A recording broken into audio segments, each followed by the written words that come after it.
നേപ്പാളിൽ ജനങ്ങൾ തെരുവിലിറങ്ങുന്നു, ജൻസി പ്രക്ഷോഭം നടക്കുന്നു. ജപ്പാനിൽ പലസ്തീൻ്റെ പേര് പറഞ്ഞുകൊണ്ട് മുസ്ലിങ്ങൾ തെരുവിലിറങ്ങുന്നു. ഫ്രാൻസിൽ ജനങ്ങൾ തെരുവിലിറങ്ങുന്ന കാഴ്ച നമ്മൾ കണ്ടതാണ്.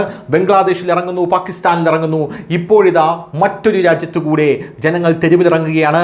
എല്ലായിടത്തും ഒരേ സമയം ഒരേ രീതിയിലുള്ള പ്രതിഷേധമാണ് ഇപ്പോൾ ഉണ്ടായിരിക്കുന്നത്. ഇപ്പോഴിതാ നേപ്പാളിലും ഫ്രാൻസിനും ശേഷം ദശലക്ഷക്കണക്കിന് പൗരന്മാർ പ്രതിഷേധവുമായി ലണ്ടനിലെ തെരുവുകളിലാണ് ഇറങ്ങിയിരിക്കുന്നത്.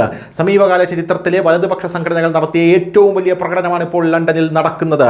കുടിയേറ്റ വിരുദ്ധ പ്രവർത്തകർ ടോമി റോബിൻസന്റെ നേതൃത്വത്തിൽ ഏകദേശം 1.10 ലക്ഷം പ്രതിഷേധക്കാരാണ് അവിടെ തെരുവിലിറങ്ങിയത്. ഈ സമയത്ത് പോലീസ് ഉദ്യോഗസ്ഥർക്ക് നേരെയുള്ള ആക്രമണങ്ങളെക്കുറിച്ചുള്ള റിപ്പോർട്ടുകളും പുറത്തു വന്നു. യുണൈറ്റഡ് ദി കിങ്ഡം മാർച്ച് എന്ന പേരിലാണ് ഈ റാലി സംഘടിപ്പിച്ചത്. പ്രതികരണമായി സ്റ്റാൻഡ് അപ്പ് ടു റേസിസം എന്ന പേരിൽ ഒരു പ്രതിഷേധ പ്രകടനവും അവിടെ സംഘടിപ്പിച്ചു. അതിൽ ഏകദേശം 5000 പേരാണ് പങ്കെടുത്തതെന്നാണ് അറിയാൻ സാധിക്കുന്നത്.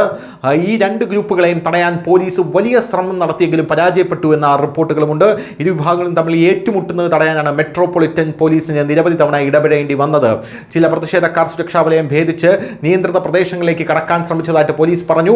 ഇതിനിടയിൽ നിരവധി പോലീസ് ഉദ്യോഗസ്ഥർക്ക് പരിക്കേറ്റു. സ്ഥിതിഗതികൾ നിയന്ത്രിക്കാൻ കൂടുതൽ സേനയെ വിന്യസിച്ചു, കൂടാതെ സൈന്യത്തെ വിന്യസിച്ചു എന്നുള്ള റിപ്പോർട്ടുകൾ വരുന്നുണ്ട്. ഈ പ്രകടനത്തിന് പിന്നിൽ എന്തെങ്കിലും ഗൂഢാലോചനയുണ്ടോ എന്നാണ് ഇപ്പോൾ ഉദ്യോഗസ്ഥർ അന്വേഷിക്കുന്നത്. ശനിയാഴ്ച ലണ്ടനിൽ നിരവധി പ്രധാന ഫുട്ബോൾ മത്സരങ്ങളും കച്ചേരികളും നടന്നു.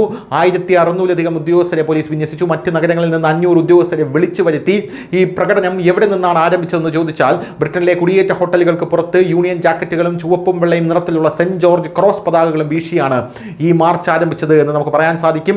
ചിലർ അമേരിക്കൻ ഇസ്രായേലി പതാകകളും പ്രദർശിപ്പിച്ചു. US പ്രസിഡന്റ് ഡൊണാൾഡ് ട്രംപുമായി ബന്ധപ്പെട്ട മെയ്ക്ക് അമേരിക്ക ഗ്രേറ്റ് അഗൈൻ തൊപ്പികളും നിരവധി പ്രതിഷേധക്കാർ ധരിച്ചിരുന്നു എന്നാണ് അറിയാൻ സാധിക്കുന്നത്. ബ്രിട്ടീഷ് പ്രധാനമന്ത്രി കെയർ സ്റ്റാർമറെ വിമർശിക്കാൻ മുദ്രാവാക്യങ്ങൾ അവർ മുഴക്കുകയും അദ്ദേഹത്തെ വീട്ടിലേക്ക് അയക്കുക തുടങ്ങിയ സന്ദേശങ്ങളുള്ള പ്ലക്കാർഡുകൾ പ്രദർശിപ്പിക്കുകയും ചെയ്തു. ചിലർ തങ്ങളുടെ കുട്ടികളെപ്പോലും പ്രതിഷേധത്തിലേക്ക് കൊണ്ടുവന്നു.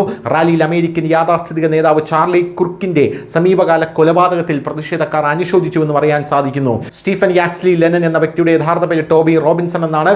ഈ പ്രകടനത്തെ ആവിഷ്കാര സ്വാതന്ത്ര്യത്തിന്റെ ആഘോഷമെന്നാണ് ഇയാൾ വിശേഷിപ്പിച്ചിരിക്കുന്നത്. വലിയ രീതിയിലുള്ള കലാപത്തിലേക്ക് ഇത് പോകാനുള്ള ജാഗരൂകത ഇപ്പോൾ അവിടെയുള്ള പോലീസ് പുലർത്തുന്നുണ്ടെന്നും അറിയാനായി സാധിക്കുന്നു. ന്യൂസ് ഡെസ്ക് ന്യൂസിന്റെ മലയാളം.